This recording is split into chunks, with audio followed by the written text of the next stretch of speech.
ആദ്യത്തെ പ്രൊജക്ട് പറഞ്ഞു 5 സെന്റ് ലാൻഡും അതിൽ 20 ചന്ദന മരങ്ങളും. അതിന്റെ വില 25 ലക്ഷം രൂപയാണ് അടുത്ത 1-ാം തീയതി മുതൽ. ഇപ്പൊ അത് 18 ലക്ഷം രൂപയ്ക്ക് നിങ്ങൾക്ക് വാങ്ങാം. ഓക്കെ, അപ്പൊ എന്താ ഗുണമെന്നറിയോ? ഇവിടെ പണ്ട് 10 ലക്ഷം വാങ്ങിയവരുണ്ട്. ഇവരെ ഗുണമെന്താ? അടുത്ത മാസം കടലിൽ നിങ്ങൾക്ക് എത്രയ്ക്ക് വിൽക്കാം? 25 ലക്ഷം. കാരണം അതിൽ കുറച്ച് ഈ കമ്പനി വിൽക്കില്ല. കാരണം എന്താണെന്നറിയോ? ഇവിടെ കഴിഞ്ഞ ദിവസം ബജറ്റ് പ്രഖ്യാപിച്ചപ്പോ ആകെ സന്തോഷിക്കുന്ന ഒരു കമ്പനിയുണ്ട്. ആരെന്നറിയോ? അത് ജസ്പീഡാണ്. കാരണം നമ്മുടെ കേന്ദ്ര ഫിനാൻസ് മിനിസ്റ്റർ നിർമ്മല സീതാരാമൻ 2 കാര്യങ്ങളാണ് പറയുന്നത്. ഒന്ന്, ചന്ദന കൃഷിയെ പ്രോത്സാഹിപ്പിക്കും. ചന്ദന കൃഷിക്ക് വേണ്ട എല്ലാവിധ സപ്പോർട്ടുകളും സെൻട്രൽ ഗവൺമെന്റ് സ്റ്റേറ്റ് ഗവൺമെന്റ് സഹകരിച്ചുകൊണ്ട് നടപ്പിലാക്കാൻ പോകുന്നു.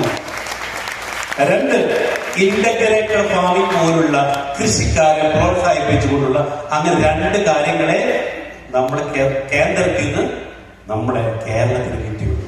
അഭിമാനിച്ചുകൊണ്ട് പലരും ചോദിച്ചു നമ്മുടെ വല്ല ഇൻഫ്ലുവൻസ് എത്തിക്കണം. അല്ല, ഇത് ദൈവം കൊണ്ട് തരുന്നതാണ്.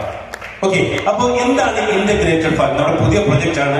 അതായത് നേരത്തെ പറഞ്ഞു, ഈ റിസോർട്ടിൽ താമസിക്കുന്നവർക്ക് ആവശ്യമായിട്ടുള്ള പച്ചക്കറി, ഫ്രൂട്ട്സ്, ചിക്കൻ, എഗ്, ഫിഷ്, എല്ലാ സാധനങ്ങളും അടുത്തൊരു 12 ഏക്കറിലാണ് നമ്മൾ കൃഷി ചെയ്യുന്നത്. മറ്റേ പ്രൊജക്ട് 11 ഏക്കർ, ഇത് 12 ഏക്കറിൽ. ഓക്കെ, ഈ 12 ഏക്കറിൽ എല്ലാ തരം കൃഷികളുണ്ട്, ചന്ദന മരങ്ങളുണ്ട്, പിന്നെ അവിടെ ഫാം ടൂറിസം ഉണ്ട്, അവിടെ ചന്ദന മരങ്ങളുണ്ട്, നഴ്സറി ഉണ്ട്, അല്ലെ? അങ്ങനെ എല്ലാം കൂടെ വരുമ്പോൾ ടോട്ടൽ 12 ഏക്കറാണ്. അപ്പൊ ഇതിന്റെ ടോട്ടൽ പ്രൊജക്ട് വരുന്നത് 100 കോടി രൂപയാണ്. ഇതിന്റെ ഒരു പ്രത്യേകത, ഇത് ഒറ്റയ്ക്ക് വാങ്ങാൻ പറ്റും.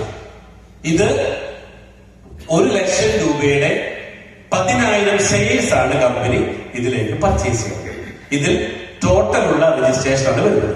അതായത് ജസ്പെയ്ഡ് ഫ്രാഗ്രൻസ് LLP എന്ന് പറയുന്ന ഒരു LLP രജിസ്റ്റർ ചെയ്തിട്ട് അതിലാണ് കമ്പനിയുടെ പേരിലാണ് ഈ പ്രോപ്പർട്ടി നമ്മൾ പർച്ചേസ് ചെയ്യുന്നത്. അപ്പൊ ഇതിന് ടോട്ടൽ പ്രൊജക്ട് 100 കോടി രൂപയാണ്. ഇതിൽ നിന്ന് പ്രതിവർഷം കിട്ടുന്ന റവന്യൂ പ്രതീക്ഷിക്കുന്നത് 36 കോടി രൂപ. ഓക്കെ, എങ്കിൽ എന്റെ ചോദ്യം, കഴിഞ്ഞ റിസോർട്ടിന്റെ പ്രൊജക്ട് എത്രയാണ് അറിയോ? എത്ര റിസോർട്ട് ഉണ്ട്? 150. ഓക്കെ, 2027 150 എണ്ണം 365 ദിവസം 20,000 രൂപ വാടകയ്ക്ക് പോയാൽ കമ്പനിയുടെ ടോട്ടൽ റവന്യൂ എത്രയുണ്ട്? 109 കോടി രൂപ. മനസ്സിലായോ? ഇല്ല, ശരിയല്ലേ? ഞാൻ ഒന്നുകൂടെ പറയാം. 2027 എല്ലാത്തിനും പണി പൂർത്തിയാകുന്നു. അപ്പൊ നിങ്ങളുടെ റിസോർട്ട് അതിലുണ്ട്. അപ്പൊ ഇത് ടോട്ടൽ 20,000 രൂപ ത്രൂ ഔട്ട് വാടകയ്ക്ക് പോകുകയാണെങ്കിൽ 365 × 150 × 20,000 ഫിസിക്കൽ ടു 109 കോടി. ഇപ്പൊ ഞാനിവിടെ സംസാരിക്കുന്നത് എന്താണെന്നറിയോ? ഇത് നിങ്ങളെ കൊണ്ട് വാങ്ങിപ്പിക്കാനും അത് വാടകയ്ക്ക് കൊടുത്തിട്ട് അതിൽ നിന്നും കമ്പനിയുടെ ലാഭം 20%, 20%. എങ്കിൽ 100 കോടി റൗണ്ടാക്കി എടുത്തു. 2027 ആവറേജ് 100 കോടി വർഷത്തെ പ്രോഫിറ്റ് വന്നു നിങ്ങൾക്കുള്ളതാണ്. പക്ഷെ അതിൽ 20% കമ്പനിക്കുള്ളതാണ്. അത് എഗ്രിമെന്റിൽ നമ്മൾ പറയുന്നുണ്ട്, ഇത് ഞങ്ങൾ വാടകയ്ക്ക് കൊടുത്തോളാം, നിങ്ങൾ അറിയേണ്ട ഓർഡർ റിസ്ക് ഇല്ല. എങ്കിൽ കമ്പനിയുടെ ലാഭത്തിലുണ്ട് 20 കോടി രൂപ. ക്ലിയർ ആയല്ലോ? അപ്പൊ ഞാൻ ഇന്നത് വിൽക്കണമെന്ന് മനസ്സിലായോ? നിങ്ങളുടെ കാശ് കൊണ്ട് അവിടെ റിസോർട്ട് പണിതിട്ട് അത് ഞങ്ങൾ 26 വർഷത്തെ എക്സ്പീരിയൻസ് ഉപയോഗിച്ച് വാടകയിൽ കൊടുക്കുന്നു. അതിലൂടെ കിട്ടുന്ന 20% കമ്പനിക്ക് വേണ്ടി. എത്രയുണ്ട്? നിങ്ങൾക്ക് 80 കോടി വാങ്ങിച്ചെന്നിട്ട് 20 കോടി കമ്പനി എടുക്കുന്ന നഷ്ടമുണ്ടോ? നിങ്ങൾക്ക് നഷ്ടമുണ്ടോ? അപ്പൊ ഇങ്ങനെ പറയുന്നു, ഐ മേക്ക് മണി, ഞാൻ പണം ഉണ്ടാക്കുന്നു by helping you to make money. നിങ്ങളെ പണം ഉണ്ടാക്കാൻ സഹായിച്ചുകൊണ്ട് ഞാനും പണം ഉണ്ടാക്കുന്നു. ഇതിൽ എവിടെയാണ് തെറ്റ്? ഉണ്ടോ? ഇതിൽ മറ്റുള്ള പഴയ സ്കാമുകളുമായിട്ട് എന്തെങ്കിലും ബന്ധങ്ങളുണ്ടോ? ഉണ്ടോ? പോട്ടെ, ഞാനില്ല അടുത്ത കൊല്ലം. നിങ്ങൾക്ക് എന്തെങ്കിലും ഇതിൽ നഷ്ടം സംഭവിക്കാനുണ്ടോ? പ്രോപ്പർട്ടി നിങ്ങളുടെ പേരിലാണ്, അല്ലെ? ഇപ്പൊ നിങ്ങൾ താമസിക്കുന്ന വീട് പണ്ടൊരാൾ രജിസ്റ്റർ ചെയ്യുന്ന അയാൾ മരിച്ചുപോയി, നിങ്ങൾക്ക് കുഴപ്പമില്ല, ഇല്ല. കാരണം എന്താ? അത് നിങ്ങളുടെ പേരിലെ. അതേപോലെ തന്നെയാണ് ഇവിടെ നിങ്ങളുടെ പേരിൽ ഇത് രജിസ്റ്റർ സ്വന്തമാക്കി തരുന്നു. നിങ്ങൾക്ക് എപ്പോഴെങ്കിലും വിൽക്കാം. ഓക്കെ, നിങ്ങൾക്ക് അത് ക്രയവിക്രയം ചെയ്യാൻ അധികാരം. കാരണം ലാൻഡ് ടാക്സ് അടച്ച് പോക്കരുത്, അത് നിങ്ങളുടെ പേരിലെ. ഇനി പറയാം, എവിടെയാണിത് പ്രശ്നം ഉണ്ടോ? ഇനി മറ്റൊരു കാര്യം പറയാൻ പറഞ്ഞു. ഈ വാടകയ്ക്ക് പുറമെ വേറെ എന്തുണ്ട് അവിടെ? ഓരോ 5 സെന്റിലും 16 നിർമ്മല സീതാരാമൻ പറഞ്ഞ ചന്ദനമരങ്ങൾ പോരെ. അതിൽ നിന്നും കിട്ടും ഒരു ഹ്യൂജ് റവന്യൂ, 2 മുതൽ 4 കോടി എക്സ്ട്രാ. ഇനി 15 കൊല്ലം കഴിഞ്ഞ് വിൽക്കുന്നു, നേരത്തെ പറഞ്ഞ സ്ക്വയർ ഫീറ്റിൽ വിൽക്കാം. എങ്കിൽ ഇത് സ്വന്തമാക്കി നിങ്ങൾ ആർക്കാ നഷ്ടം? അല്ലെ, ആർക്കാ നഷ്ടം? നിങ്ങൾക്ക് തന്നെയാണ്. അപ്പൊ ഞാൻ ഇവിടെ പുതിയ പ്രൊജക്ട് പറഞ്ഞു, ഏറ്റവും ചുരുക്കി വെച്ചേക്കാണ് 36 കോടി രൂപ. അല്ലെ, നേരത്തെ പറഞ്ഞ 100 കോടിയിൽ എന്തൊക്കെ വന്നിട്ടുണ്ട്? 100 കോടിയിൽ റിസോർട്ട്, ചന്ദനമരങ്ങൾ, അല്ലെ, വേറൊന്നതിൽ വന്നിട്ടില്ല. ഈ 2 വരുമാനം വെച്ച് ചന്ദനമരം കൂട്ടിയിട്ടില്ല. റിസോർട്ടിന്റെ വാടക മാത്രമാണ് 100 കോടി. ഇവിടെ എല്ലാം പറഞ്ഞുകൊണ്ട് എത്ര കമ്പനി പറഞ്ഞിട്ടുണ്ട്? ഒരു വർഷം 36 കോടി രൂപ. ഇത് ഏറ്റവും ചെറിയ കണക്കാണ്, ഏറ്റവും. ഓക്കെ, എങ്കിൽ പോലും ഇതിൽ ഇൻവെസ്റ്റ് ചെയ്യുന്ന ഒരാൾക്ക് പ്രതിമാസം കിട്ടുന്ന എമൗണ്ട് 1667 രൂപ. പച്ചക്കറി ഇന്റഗ്രേറ്റഡ് ഫാമിംഗിൽ മാത്രം 1 ലക്ഷം രൂപയ്ക്ക് നിങ്ങൾക്ക് സ്വന്തമാക്കാം. ക്ലിയർ ആയോ? 1 ലക്ഷം രൂപ ഇൻവെസ്റ്റ് ചെയ്യുന്ന ഒരാൾക്ക് ഇതിന് പാർട്ട്ണർ ആകുമ്പോൾ 1667 കൂടാം കുറയാം. കാരണം നിങ്ങളുടെ പേരിലാണ് ഈ പ്രോപ്പർട്ടി ഉള്ളത്. കിട്ടുന്ന ലാഭം നമ്മൾ വീതിച്ചെടുക്കുന്നു. ഓക്കെ. 2, ഇതിൽ 60 കോട്ടേജസ് ഉണ്ട്. ഏവറേജ് കിട്ടുന്ന വാടക ആവറേജ് പെർ ലാക്കിന് 1166 രൂപ. ഇനി മൂന്നാമത്തെ ഇൻകമാണ് സാൻഡൽവുഡ്. ഇതില് ചന്ദന കൃഷി വരുന്നുണ്ട്. ഇത് 15 കൊല്ലം കഴിയുമ്പോൾ ആവറേജ് പെർ ലാക്കിന് 2777. ഇതിൽ ലേസിൽ വരുന്നുണ്ട്. അതിന് കിട്ടുന്ന 1000 രൂപ വെച്ച് 15000 രൂപ 15 കൊല്ലത്തേക്ക്. സാൻഡൽവുഡ് റിസർച്ച് സെന്റർ കിട്ടുന്ന എമൗണ്ട് പ്രതി 15 കൊല്ലത്തേക്ക് 15000. അങ്ങനെ ഏവറേജ് കണക്കാക്കുമ്പോൾ നമ്മൾ കിട്ടുന്ന എമൗണ്ട് ആണ് 13,40,000. ഏറ്റവും ചെറുതാണ്. മറ്റേ റിസോർട്ടിന്റെ ആണെങ്കിലോ 100 കോടി. ഇവിടെ എത്ര പറഞ്ഞിട്ടുള്ളൂ? വെറും 36 കോടി രൂപ കൂട്ടിയാൽ പോലും പെർ ലാക്ക് എമൗണ്ട് 13,40,000 രൂപ.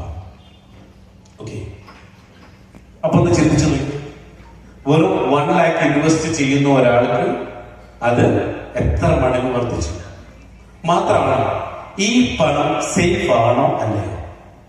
അല്ലെ, ഇന്ന് നമുക്ക് ഈ ഭൂമിയിൽ സേഫ് ആയിട്ട് ഇൻവെസ്റ്റ്മെന്റ് ചെയ്യുമ്പോൾ 2 മേഖലയുള്ളൂ. ഏതൊക്കെയെന്നറിയോ?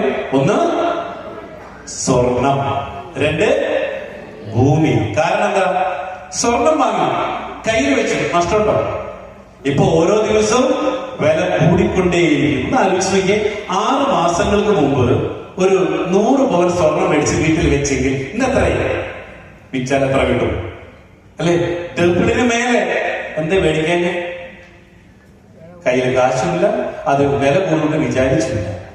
അല്ലെ, ഇതേപോലെ തന്നെ ലാൻഡ്. എന്താ കാരണം? ഇത് കേരളത്തില് വെറും 10 ലക്ഷം ഏക്കറെ വിൽക്കാനുള്ളൂ. 10 വർഷം കഴിയുമ്പോ എന്തായി? Square feet. അപ്പൊ എത്രക്ക് വിൽക്കാം? ഇപ്പൊ സ്വർണം ഇതാണെങ്കിൽ ലാൻഡ് എങ്ങനെ ഉണ്ടാവുക? അല്ലെ, നിങ്ങൾ പറയണ പൈസ. ഇപ്പൊ നിങ്ങൾ പണ്ട് വിചാരിച്ചിട്ടുണ്ടാവും 2000 ആ കാലഘട്ടത്തിൽ ലുലു മാൾ നിൽക്കുന്ന സ്ഥലത്ത് ഒരു വീട് പണിതാലോ? ഇനി നടക്കും. കാരണം എന്താ? യൂസുഫ് അലിന്റെ തെരുവിലാണ് ലുലു മാൾ വന്നു കഴിഞ്ഞു. അല്ലെ, ഇതേപോലെ നിങ്ങൾ കണ്ട പല പ്രോപ്പർട്ടികളും വിറ്റുപോയി. ഇനി അത് നിങ്ങൾ എത്ര കോടി രൂപ കൊടുത്താലും നിങ്ങൾക്ക് അത് ലഭിക്കില്ല. അപ്പൊ എന്ത് വേണം? എത്രയും പെട്ടെന്ന് നിങ്ങൾക്ക് ഇഷ്ടപ്പെട്ട സ്ഥലങ്ങൾ ഇപ്പൊ വാങ്ങി സ്വന്തമാക്കിയാൽ നാളെ ഇത് നിങ്ങൾ പറയുന്ന വിലയ്ക്ക് ഇത് വിറ്റുകൊണ്ട് ഒരു സമ്പന്നനാക്കാൻ സാധിക്കും. ഓക്കെ, അപ്പൊ ഇതിലേക്ക് വേണമെങ്കിൽ നിങ്ങൾക്ക് എന്ത് ചെയ്യാം? ഇന്ന് ഇൻവെസ്റ്റ് ചെയ്യാം. ഓക്കെ, അതെ. അപ്പൊ നിങ്ങൾ നമ്മൾ ഓൾറെഡി 19 ടെസ്റ്റുകൾ പറഞ്ഞു. ആ ടെസ്റ്റുകൾ അനുസരിച്ച് നമ്മൾ മുന്നോട്ടേക്ക് പോകുന്നു. ഇനി നിങ്ങൾ ശ്രദ്ധിക്കേണ്ട കാര്യമാണ് ഒരു തീരുമാനമെടുക്കുക. ഞാൻ നേരത്തെ പറഞ്ഞു, പലപ്പോഴും നമ്മൾ തീരുമാനമെടുക്കുന്നതിലാണ് പരാജയപ്പെട്ടു പോകുന്നത്. എന്റെ ചോദ്യം, നിങ്ങളുടെ കയ്യിൽ പണമില്ല, നിങ്ങൾക്ക് ഈ ലാൻഡ് 25 ലക്ഷം രൂപ അടുത്ത വർഷം ആകാൻ പോകുന്ന ലാൻഡ് 18 ലക്ഷം രൂപയ്ക്ക് വേണമെങ്കിൽ ഇന്ന് നിങ്ങൾക്ക് സ്വന്തമാക്കാം. ഓക്കെ, ഓഫർ പ്രൈസ് 18 ലക്ഷം രൂപയാണ്. ഇത് നിങ്ങൾക്ക് റെഡി ക്യാഷ് തരാനില്ലെങ്കിൽ അടുത്ത മാസം 20,000 രൂപ വെച്ച് 120 മാസം അടച്ചാൽ മതി. ഈ മാസമാണെങ്കിൽ 15,000 രൂപ വെച്ചിട്ട് 100 മാസം പലിശ വേണ്ട, നിങ്ങൾക്ക് ഈ ഭൂമി സ്വന്തമാക്കാം. ഒരു കാര്യം ചോദിച്ചോട്ടെ, പലിശ ഇല്ലാണ്ട് ഭൂമി തരുന്ന ആരെങ്കിലും ഏതെങ്കിലും ബാങ്കിലില്ല, ഏതെങ്കിലും റിയൽ എസ്റ്റേറ്റ് കമ്പനി ഇല്ല. പൈസ പിന്നെ മതി, നിങ്ങൾ 15,000 മാസം അടച്ചോ, പിന്നെ വാങ്ങും മതി. മാത്രമല്ല, നിങ്ങൾ പണം അടയ്ക്കുമ്പോ ആ മരം വലുതാകുന്നു, മുറിക്കാൻ സമയമാകുമ്പോഴേക്ക് അടച്ചു തീർത്താൽ മതി. ഉണ്ടോ ഉണ്ടോ അല്ലെ? 15,000 രൂപ വെച്ച് മാസം അടയ്ക്കുന്നു. ഇപ്പോഴാണെങ്കിൽ, ഇന്നാണെങ്കിൽ 15,000, അടുത്ത 1-ാം തീയതി മുതൽ 20,000 രൂപയായിട്ട് മാറും. കാരണം നമ്മുടെ മരങ്ങളൊക്കെ വലുതായി തുടങ്ങി, ലാൻഡിന്റെ വില കൂടി തുടങ്ങി. പിന്നെ ഇത് ഗവൺമെന്റ് അപ്രൂവൽ ആക്കി, അല്ലെങ്കിലോ ഇത് എന്തുകൊണ്ട് വില കൂട്ടുന്നത് അല്ലെ? ഇത് ഇന്ന് സെൻട്രൽ ഗവൺമെന്റ് ബജറ്റ് അവതരിപ്പിച്ചപ്പോ ചന്ദന കൃഷിക്കാരെ പ്രോത്സാഹിപ്പിക്കാൻ വേണ്ടിയിട്ടുള്ള നിയമങ്ങൾ നമ്മുടെ സ്റ്റേറ്റ് ഗവൺമെന്റ് വഴി നടപ്പിലാക്കാൻ പോകുന്നു. ഇനിയും കാത്തു നിന്നാൽ അല്ലെ? ഇനിയും കാത്തു നിന്നാൽ. അപ്പൊ option 1 ready cash, option 2 EMI, പലിശ വേണ്ട, 15,000 മാസം അടച്ചാൽ മതി. ഓപ്ഷൻ 3 95 ലക്ഷം രൂപ കൊടുത്ത് ഇത് സ്വന്തമാക്കാം. ഓക്കെ. ഓപ്ഷൻ 4 95 ലക്ഷം രൂപ ഇല്ലെങ്കിൽ 1 ലക്ഷവും അതിന്റെ ഗുണിതങ്ങളോ കൊടുത്ത് സെയിം പ്രൊജക്ടിന്റെ ഭാഗമായിട്ട് equal property registration. Option 4. Option 5 integrated ഫാമിംഗിന്റെ ഒരു ഭാഗമായിട്ട് അതിന്റെ പാർട്ണർഷിപ്പ് എടുക്കാം. ഇനി നിങ്ങളുടെ കയ്യിൽ പണമില്ലേ? വേണ്ട. ഇന്ന് നിങ്ങൾക്ക് അറിയുമെന്നറിയില്ല, ലോകത്തില് 100 കോടീശ്വരന്മാരെടുത്താൽ അതിൽ 92 പേര് സമ്പന്നരായിരുന്നു. That is real estate. ഇത് മറ്റുള്ള ആളുകൾക്ക് വിറ്റുകൊണ്ട് നിങ്ങൾക്ക് ഒരു സമ്പന്നനായിട്ട് മാറാം. The real estate deal maker. തീരുമാനം നിങ്ങളുടേതാണ്. ഓക്കെ. അപ്പോ 15,000 EMI തുടങ്ങി 95 ലക്ഷം രൂപ വരെയുള്ള ഏതെങ്കിലും ഒന്ന് സ്വന്തമാക്കണം. ഇല്ലെങ്കിലോ പണം കയ്യിലില്ലെങ്കിൽ ഇത് പണമുള്ളവർക്ക് വിറ്റുകൊണ്ടും നിങ്ങൾക്ക് ഇതിന്റെ ഒരു ഭാഗമാണ്. അപ്പൊ ഞാൻ പറഞ്ഞു, ഇതിനു മുമ്പ് നമ്മളെടുത്ത എല്ലാ തീരുമാനങ്ങളുടെയും കോമ്പൗണ്ടിങ് ഇൻട്രസ്റ്റ് കൂടി ചേരുന്ന റിസൾട്ടാണ് ഇന്നത്തെ നമ്മുടെ ജീവിതം. എങ്ങനെ? ഇതിനു മുമ്പ് നമ്മളെടുത്ത എല്ലാ തീരുമാനങ്ങളുടെയും കോമ്പൗണ്ടിങ് ഇൻട്രസ്റ്റ് കൂടി ചേർത്ത റിസൾട്ട് ഇന്നത്തെ നമ്മുടെ ജീവിതം. ക്ലിയർ ആയോ? ഇനിയും ഇതേപോലെ മുന്നോട്ടേക്ക് പോയാലോ? ഇനിയും കാലത്തിനനുസരിച്ച് മാറിയില്ലെങ്കിലോ? അല്ലെ? കാലം മാറുന്നുണ്ട്, പക്ഷെ നമ്മൾ മാറുന്നുണ്ടോ? ഉണ്ടോ? അല്ലേ? നമ്മൾ മാറുന്ന 9 കാര്യങ്ങളാണ്. 1, ഇപ്പൊ നിങ്ങൾ റെഡിയാണല്ലേ? അപ്പൊ ആദ്യം ചെയ്യേണ്ടത് ഒരു 9 ഗേറ്റ് ഇത് തുറന്നിട്ട് വേണം ഇതിന്റെ ഉള്ളിൽ കയറാൻ. ഇതിൽ ഒരു ഗേറ്റ് എങ്കിലും തുറക്കാൻ പറ്റിയിട്ടില്ലെങ്കിൽ നിങ്ങൾ ഇതിന്റെ അകത്തേക്ക് കയറരുത്. ഇപ്പൊ ജീവിച്ചു പോകണം. പോകോ ശ്രദ്ധിക്കുക. ഇത്തരത്തിലുള്ള ഇൻവെസ്റ്റ്മെന്റ് ചെയ്ത് ഹൈ റിട്ടേൺ കിട്ടണമെങ്കിൽ ഈ 9 ഗേറ്റിന്റെ പൂട്ടും തല്ലിപ്പൊളിക്കണം. അപ്പൊ ഒന്നാമത്തതാണ് ക്വാളിഫിക്കേഷൻ ടെസ്റ്റ്. ക്വാളിഫിക്കേഷൻ എന്തായിരുന്നു? നിങ്ങൾ ഇപ്പൊ കയ്യിൽ ജീവിക്കാനുള്ള പണം എടുത്ത് അസറ്റുകൾ വാങ്ങരുത്. 5 മാസമെങ്കിലും വീട് കഴിയാനുള്ള പണം കയ്യിലുണ്ടെങ്കിൽ മാത്രമേ ഇൻവെസ്റ്റ് ചെയ്യാൻ പാടുള്ളൂ. എല്ലാവരും ഇൻവെസ്റ്റ് ചെയ്യരുത്. കാരണം ഇത് ഇൻവെസ്റ്റ് ചെയ്താൽ പെട്ടെന്ന് റിട്ടേൺ കിട്ടില്ല. വാടക കൊടുത്തിട്ട് വേണം. നിങ്ങൾ അടുത്ത മാസം ചോദിച്ചാൽ ഞാൻ കൊണ്ടു തരാനാ. അപ്പൊ എന്ത് ചെയ്യണം? 5 മാസമെങ്കിലും നിങ്ങളുടെ ഫാമിലി കഴിഞ്ഞു പോകാനുള്ള പണം ഉണ്ട് എന്ന് ഉറപ്പാക്കിയാൽ മാത്രമേ ഇൻവെസ്റ്റ് ചെയ്യാൻ പാടുള്ളൂ. ഈ ടെസ്റ്റിന്റെ പേരാണ് ക്വാളിഫിക്കേഷൻ ടെസ്റ്റ്. ഇനി രണ്ടാമത്തെ ടൈം, അതായത് 12 മാസമോ അതിലധികമോ മാസങ്ങൾ കഴിഞ്ഞ് റിട്ടേൺ കിട്ടുന്നതിന് മാത്രമേ ഇൻവെസ്റ്റ് ചെയ്യാൻ പാടുള്ളൂ. എക്സാമ്പിൾ, ഇന്ന് ഇൻവെസ്റ്റ് ചെയ്യും, അടുത്ത മാസം മുതൽ ലാഭം തരാന്ന് പറഞ്ഞാൽ ചെയ്യരുത്. കാരണം എന്താ? That is not. എന്താ കാരണം? അതൊരു പോളിസി സ്കീമാണ്. എക്സാമ്പിൾ, ജബാർക്ക കൊടുങ്ങല്ലൂർ സുൽത്താന ജ്വല്ലറി, തൃശ്ശൂർ അവതാര ജ്വല്ലറി, എറണാകുളം മറ്റുള്ള പല സ്ഥലങ്ങളിലുള്ള അൽ മുക്താർ ജ്വല്ലറി, കണ്ണൂർ ഫാത്തിമ ജ്വല്ലറി. എന്ത് പറ്റി? ഇന്ന് 1 ലക്ഷം രൂപ കൊടുത്താൽ അടുത്ത മാസം മുതൽ 2000 രൂപ തരും. എന്താ പോളിസി? എന്താ ജ്വല്ലറികൾ സംഭവിച്ചേ? ആ ജ്വല്ലറി നിങ്ങൾക്ക് തന്നിരുന്നത് പലിശയായിരുന്നു. ബാങ്കിൽ നിന്ന് ലോൺ എടുക്കുന്നതിന് പകരം പലിശ, ഹറാമായ പൈസ. കുറച്ചു കഴിഞ്ഞപ്പോ അവർക്കിത് മെയിൻറ്റെയിൻ ചെയ്യാൻ പറ്റാണ്ടായി. അപ്പൊ എന്താ പറ്റി? ജ്വല്ലറി പൊട്ടി, ഇട്ട കാശ് പോയി. നിങ്ങൾ ജ്വല്ലറി ഇൻവെസ്റ്റ് ചെയ്യുമ്പോൾ എന്താ പ്രൂഫ് കിട്ടണേ? ജ്വല്ലറി നിങ്ങളെ എഴുതി തരോ? എങ്കിലൊക്കെ ആ ജ്വല്ലറി ഇരിക്കുന്ന സ്ഥലം പ്രോപ്പർട്ടി രജിസ്ട്രേഷൻ ആണെങ്കിൽ അതൊക്കെ അങ്ങനെ ഉണ്ടോ? അപ്പൊ എന്ത് പറ്റി? അത്തരത്തിലുള്ള ഇൻവെസ്റ്റ്മെന്റുകൾ ചെയ്യരുത്. ഇൻവെസ്റ്റ് ചെയ്യുമ്പോൾ ഇപ്പൊ നമ്മൾ ഫ്ലാറ്റ് വാങ്ങി അല്ലെ, നാളെ വാടക കിട്ടുമോ? പഴയതുണ്ടാവും ചിലപ്പോ. പക്ഷെ പുതിയത് ഇൻവെസ്റ്റ് ചെയ്യുമ്പോൾ ടൈം ടെസ്റ്റ് നടത്തിയിട്ട് അതിൽ പാസ്സാക്കണം. ഓക്കെ. മൂന്നാമത്തതാണ് എക്കണോമിക് ഇമ്പാക്ട്. അതായത് ഇപ്പൊ ഒരു വാടക കിട്ടുന്നുണ്ട്, ഇത് കൂടാനുള്ള സാധ്യതയുണ്ടോ? ഉണ്ടോ അല്ലെ? നമുക്ക് പറഞ്ഞ ചന്ദ്രത്തിന്റെ ഗുണ ഇപ്പൊ വാടക 20,000, ഇനി കുറച്ചുകൂടെ കഴിയുമ്പോൾ 25,000, 30,000, 40,000, 50,000 ആക്കി നമ്മൾ വർദ്ധിപ്പിക്കും. എക്കണോമിക് ഇമ്പാക്ട് ഈ പ്രൊജക്റ്റിനുണ്ടോ എന്ന് കൂടി നോക്കാം. ഓക്കെ. നാലാമത്തതാണ് റീസെയിൽ വാല്യൂ. ഇത് മറിച്ചു വിൽക്കാൻ പറ്റുമോ? അപ്പൊ പൈസ മുടക്കിയത് കിട്ടുമോ? അല്ലെ, നമ്മളെന്താ പ്രോപ്പർട്ടി വാങ്ങണേ? എപ്പ വേണമെങ്കിലും നമുക്കിത് വിൽക്കാം. കാരണം ഇത് നിങ്ങളുടേതാണ്. ഇത് നിങ്ങളുടേതാണ്.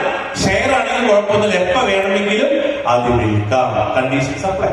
ആ സമയത്ത് നിങ്ങളാണ് പിന്മാറുന്നതെങ്കിൽ, ഷെയർ ആണെങ്കിൽ അതിന് രജിസ്ട്രേഷൻ എമൗണ്ട് നിങ്ങൾ തന്നാൽ മാത്രം മതി, റീസെയിൽ ചെയ്യാം. ഓക്കെ. പക്ഷെ റീസെയിൽ ചെയ്യുമ്പോഴോ വിത്ത് പ്രോഫിറ്റ്, ലാഭത്തോടു കൂടി ഇത് വിൽക്കാം. ഓക്കെ. ഇനി അടുത്ത ടെസ്റ്റ് ആണ് പർപ്പസ് ക്ലാരിറ്റി ടെസ്റ്റ്. ഞാൻ ഇത് വാങ്ങുമ്പോൾ എനിക്ക് എന്തൊക്കെ കാര്യങ്ങളാണ് കിട്ടുന്നത്? എക്സാമ്പിൾ, ലിറ്റി കഴിഞ്ഞ ദിവസം പറഞ്ഞു മകൻ സ്കൂളിൽ ചെല്ലുമ്പോ അവനിപ്പോ വിളിക്കുന്നത് റിസോർട്ടിന്റെ മുതലാളിയാണ്. എന്താ കിട്ടിയത്? സമൂഹത്തിൽ നമുക്ക് എന്ത് കിട്ടി? ഫേമസ് ആവാൻ പറ്റി അല്ലേ? ഞാൻ ഒരു റിസോർട്ടിന്റെ മുതലാളിയുടെ മോനാണ്. ക്ലിയർ ആയോ? ഇത് മറ്റൊരിടത്തും കൂടി ഇൻവെസ്റ്റ് ചെയ്താൽ വല്ലതും അറിയാം. ക്രിപ്റ്റോ കറൻസിയിൽ ഞാൻ 10 ലക്ഷം ഇൻവെസ്റ്റ് ചെയ്തിട്ടുണ്ട്. എങ്ങനെയുണ്ട്? കിട്ടോ? പണമില്ല, അഭിമാനമോ ഒന്നുമില്ല അല്ലെ? ഞാൻ ഷെയർ മാർക്കറ്റ് ട്രേഡ് ചെയ്യുന്നുണ്ട്, കിട്ടോ? പക്ഷെ ഇവിടെ നിന്നാണ് പർപ്പസ് അല്ലെ? എനിക്ക് ഒരു ഓണറാണെന്നുള്ള അഭിമാനം അല്ലെ? അഭിമാനത്തോടെ ജീവിക്കാൻ ഞാൻ ഒരു പ്രോപ്പർട്ടി ഓണറാണ്. അതല്ലേ ഇവിടുത്തെ പ്രശ്നം അല്ലെ? അപ്പൊ ഇതാണ് പർപ്പസ് കണ്ടുപിടിക്കണം. Then reduce owner dependency. ഞാൻ ഈ വാടക കിട്ടാൻ ഞാൻ അവിടെ പോയി കൊടുക്കണോ? വേണോ? ഇത് വാടകയ്ക്ക് ഞാൻ കൊടുക്കണോ? വേണോ? ഇതിന്റെ വർഷം പെയിന്റ് അടിക്കാൻ ഞാൻ പോണോ? വേണ്ട. ഓണർക്ക് പ്രത്യേകിച്ച് റോളൊന്നുമില്ല. ഓണർ ഡിപ്പെൻഡൻസി അല്ലെ? Okay. Reduce owner dependency. Then cash impact test. ഈ പണം എന്നിലേക്ക് വരുമ്പോ എന്റെ ജീവിതത്തിൽ ഉണ്ടാക്കുന്ന ഇമ്പാക്ട് എന്താണ്? ആലോചിക്കുക. എല്ലാ മാസവും 6 ലക്ഷം രൂപ, എല്ലാ മാസവും 4 ലക്ഷം രൂപ, എല്ലാ മാസം 3 ലക്ഷം രൂപ വാടക കിട്ടുമ്പോൾ എന്റെ ജീവിതത്തിൽ ഇതുണ്ടാക്കാൻ പോകുന്ന ഇമ്പാക്ട്, ഈ പൈസ അടിച്ചു കൊടുക്കുക. കാരണം അധ്വാനിച്ചുണ്ടാക്കിയതല്ല, ലാഭം കിട്ടുന്നതാ. ഈ ലാഭം നമുക്ക് എന്ത് ചെയ്യാം? എൻജോയ് ചെയ്ത് ജീവിക്കാം. Cash impact test. ഓക്കെ. ഒരു 2 കൊല്ലം കഴിയുമ്പോൾ ഹാർട്ടിനൊരു പ്രശ്നം. ഡോക്ടർ പറഞ്ഞു എഐയുടെ ഒരു ഹാർട്ട് ഉണ്ട്, പകരം വയ്ക്കാം, 60 ലക്ഷം രൂപ വേണം. എന്ത് ചെയ്യും? ക്യാഷ് ഉണ്ടെങ്കിൽ നമ്മുടെ ജീവിതത്തിൽ വരാൻ പോകുന്ന ഇമ്പാക്റ്റുകളെ കുറിച്ച് മുൻകൂട്ടി മനസ്സിലാക്കുക. Cash impact test. Okay. Pay back period test. എന്താ പേ ബാക്ക് പീരീഡ്? എത്ര നാള് ഇതിന്ന് വാടക കിട്ടും? ലൈഫ് ലോങ് അല്ലെ? എത്ര നാൾ? Life long. Emotional check. എന്താ ഇമോഷണൽ ചെക്ക്? നാട്ടുകാരെ കാണിക്കാൻ വേണ്ടി വാങ്ങാൻ നല്ലത് ആണോ? നോ. അതായത് ഇത് വാങ്ങിയിട്ടില്ലെങ്കിൽ ഞാൻ എന്താണ് എന്ന ഒരു കാര്യം കൂടി ചെക്ക് ചെയ്തു. എക്സാമ്പിൾ, ഇവിടെ ഇരിക്കുന്ന നമ്മളെല്ലാവരും ജീവിക്കുന്നത് ആർക്ക് വേണ്ടിയാണെന്ന് ചോദിച്ചാൽ നിങ്ങൾ എന്ത് പറയും? ആർക്ക് വേണ്ടി ജീവിക്കണം? മക്കൾക്ക് വേണ്ടി അല്ലെ ജപ്പാൻ? അല്ലെ, മക്കൾക്ക് വേണ്ടി ജീവിക്കണം. പക്ഷേ ഒരു 20-25 വയസ്സ് കഴിയുമ്പോൾ മക്കളെ പഠിപ്പിച്ചു, അവരെ കല്യാണം കഴിപ്പിച്ചയച്ചു. ഓക്കെ, നമുക്ക് വയസ്സ് 60-65. അത് കഴിഞ്ഞ പിന്നെ നമ്മൾ ആരാണ്? അതായത് ഇങ്ങനെ പറയുന്നത്, നമ്മൾ 25 വയസ്സ് വരെ നമ്മളെ ആര് നോക്കി വളർത്തി? മാതാപിതാക്കൾ. 25 വയസ്സ് മുതൽ 60 വയസ്സ് വരെ നമ്മൾ ആര് നോക്കും? നമ്മളെ തന്നെ നോക്കണം. അത് കഴിഞ്ഞാൽ 60 വയസ്സ് മുതൽ 95 വയസ്സ് വരെ കേരളത്തിലെ ഇന്നത്തെ സാഹചര്യം അനുസരിച്ച് ഇവിടെ ജീവിച്ച് തീർക്കാനാണ്. അതായത് ഈ കണക്ക് നോക്കി, ഇത് കഴിഞ്ഞ കൊല്ലത്തെ കണക്കാണ്, ഞാൻ ഗവൺമെന്റിന്റെ കണക്കാണ്. അതായത് 1924 ശരാശരി മനുഷ്യരും ജീവിച്ചിരുന്നത് 30-35 വയസ്സ് വരെയായിരുന്നു പണ്ടത്തെ ആളുകൾ. കാരണം എല്ലാവരും 35 വയസ്സ് മരിക്കുന്നല്ല, ഇവിടെ അന്ന് ശിശു മരണത്തിൽ കൂടുതലായിരുന്നു. നിങ്ങൾക്കറിയാലോ, പണ്ട് ഹോസ്പിറ്റലുകളില്ല, ഒരു വയറ്റാട്ട് വന്ന് പ്രസവം എടുക്കുന്നു, കിട്ടി പോയാൽ പോയി അല്ലെ. അന്ന് ഏവറേജ് 35 വയസ്സ് വരെയാണ് ആളുകൾ ഇവിടെ ജീവിച്ചിരുന്നത്. 2024 വന്നപ്പോൾ അത് 86 വയസ്സിലേക്ക് എത്തി. 2030 കൂടി 95 വയസ്സ് വരെ ഒരു ശരാശരി മനുഷ്യൻ ജീവിച്ചിരിക്കുന്നതാണ് ഇപ്പോഴത്തെ കണക്ക്. കഴിഞ്ഞ കൊല്ലത്ത് ഇക്കൊല്ലത് മാറി 150ലേക്ക് മാറിയിട്ടുണ്ട്. ടെക്നോളജി സയൻസ് മാറിക്കൊണ്ടിരിക്കുകയാണ്. എങ്കിൽ ആരോഗ്യമുള്ള സമയം 25 വയസ്സ് മുതൽ 60 വയസ്സ് വരെയുള്ള 35 കൊല്ലം. ആരോഗ്യമില്ലാത്ത സമയം 60 വയസ്സ് മുതൽ 95 വയസ്സ് വരെ 35 കൊല്ലം. അപ്പൊ ഇവിടെ ആരാണ് നമ്മൾ നോക്കുക? പറഞ്ഞു എന്താ അല്ലെ? മക്കള് നോക്കൂ. കാരണം എന്താ? നമുക്കറിയാം, നമ്മളും പണ്ടൊരു മോളായിരുന്നു, നമ്മളും പണ്ടൊരു മകനായിരുന്നു. പക്ഷെ കല്യാണം കഴിച്ചപ്പോ നമുക്ക് മക്കളായി, അവരെ വിദ്യാഭ്യാസമായി അല്ലെ. അതുകൊണ്ട് എന്തായി? അപ്പൊ ഇങ്ങനെ പറയണം, നിങ്ങൾ മക്കളെ ജനിപ്പിച്ചു, മക്കളെ വളർത്തിക്കണം, പിന്നെ അവരെ മറന്നേക്കണം, വിട്ടേക്കണം. കാരണം മക്കളെ കരുതിയിട്ട് നിങ്ങളാരും ഇവിടെ ജീവിക്കരുത്. ക്ലിയർ ആയോ? മക്കളെ കണ്ടും മാമ്പു കണ്ടും കൊതിക്കരുത്. എന്തെങ്കിലും കിട്ടിയേക്കലായി അപ്പൊ പിന്നെ നമ്മളാരും നോക്കും? അവിടെയാണ് എന്ത് വേണ്ടത്? നിങ്ങൾക്കും ഒരു ഇൻകം ജനറേറ്റിംഗ് അസറ്റ്. ക്ലിയർ ആയോ? അവിടെയാണ് ഇവിടെ നിന്ന് കുറെ പേര് കയറി നിന്നു. ഇവരാരും നോക്കും? നിലമല്ലി ആര് നോക്കും? ചേച്ചിയുടെ സ്വന്തം റിസോർട്ട് നോക്കും. ക്ലിയർ ആയോ? ചോദ്യം, നിങ്ങൾക്കുമുണ്ടോ അത്തരത്തിലുള്ള അസറ്റ്? ഉണ്ടോ? നിങ്ങൾക്കുണ്ടോ അത്തരത്തിലുള്ള അസറ്റ്? ഇല്ലെങ്കിൽ യു ആർ ഇൻ ഡേഞ്ചർ. ഇത് മക്കളോട് പറഞ്ഞാൽ അവർ നിങ്ങളെ സമ്മതിപ്പിക്കില്ല. വേണ്ടാത്ത എന്താ കാരണം?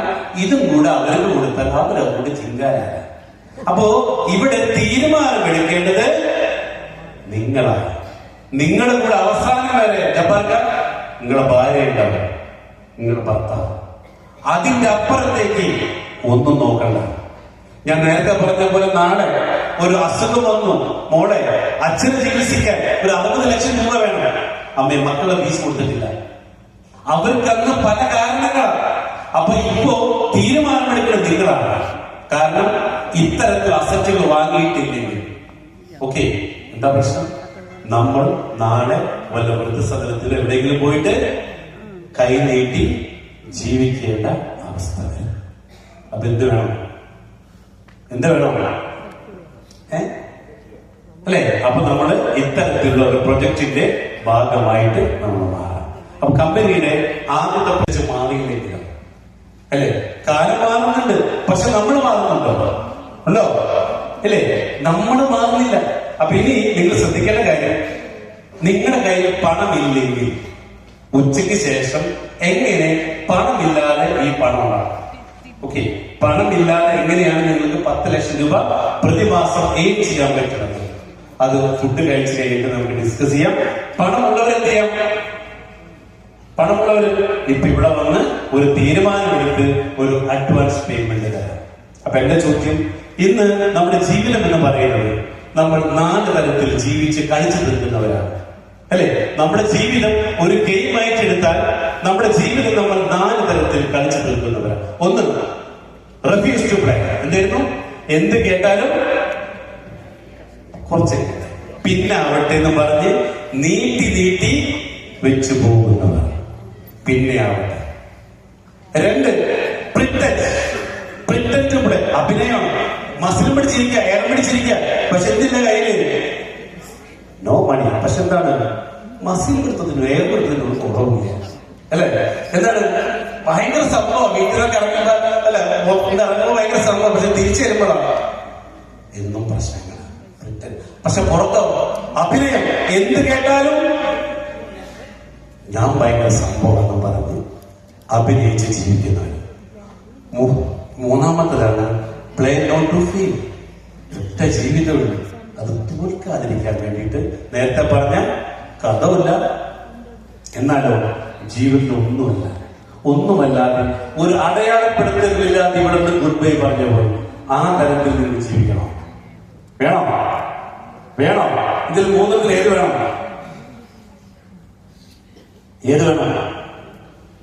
നാലാമത്തത് പ്ലേ ടു ഒറ്റ ജീവിതം, അല്ലെ? ആ ജീവിതം വിജയിച്ച് ജീവിക്കാനുള്ളതാണ്. ഇവിടെ ദൈവം എന്തെല്ലാം ഉണ്ടാക്കിയിട്ടുണ്ടോ അതെല്ലാം എനിക്ക് കൂടി അവകാശപ്പെട്ടതാണ്. അതെല്ലാം എനിക്ക് കൂടെ ആസ്വദിക്കാനുള്ളതാണ് എന്ന് ഉറച്ച തീരുമാനമെടുക്കാൻ പറ്റുമെങ്കിൽ ഈ പതിവ് നിങ്ങൾക്കുള്ളതാണ്, നിങ്ങൾക്ക് മാത്രമുള്ളതാണ്. ജയിക്കണം. ജീവിതം എന്ന് പറയുന്ന ഈ കളിയിൽ ജയിച്ച് കളിച്ചു തീർക്കണോ? അല്ലെങ്കിൽ ഒരു പരാജിതനെ പോലെ നാളെ ദൈവത്തിന്റെ തിരുസന്നിധിയിലേക്ക് ചെല്ലണം. തീരുമാനം നിങ്ങളുടേതാണ്. ദൈവം അവിടെ ചെല്ലുമ്പോ ചോദിക്കുക, മോളെ ലേഖ, നിന്നെ ഞാനൊരു മനുഷ്യനെ ഭൂമിയിലേക്ക് സൃഷ്ടിച്ചു, നീ ഭൂമിയിൽ പോയിട്ട് എന്തൊക്കെ ചെയ്തു? കാരണം മൃഗങ്ങളെക്കാളും ഒരുപാട് കഴിവുകൾ തന്നുകൊണ്ടാണ് ഞാൻ നിന്റെ ഭൂമിയിലേക്ക് സൃഷ്ടിച്ചത്. എന്നിട്ട് നീ ഭൂമിയിൽ പോയിട്ട് എന്ത് ചെയ്തു?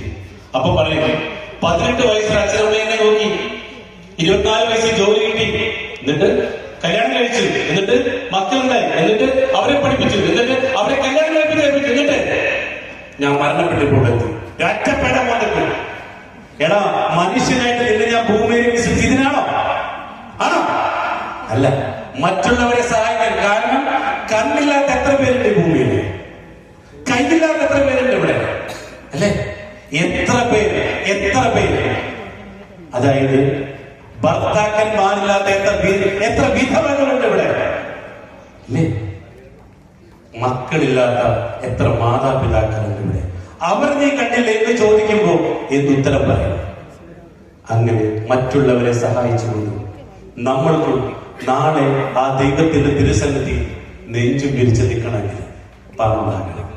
അങ്ങനെ പണം ഉണ്ടാക്കാൻ പറ്റിയിട്ടുള്ള ഈ ജസ്പീഡിൽ ഇന്റർനാഷണൽ കമ്പനി നിങ്ങളെ ഹാർദമായി സ്വാഗതം ചെയ്യുന്നു, ക്ഷണിക്കുന്നു. Thank you.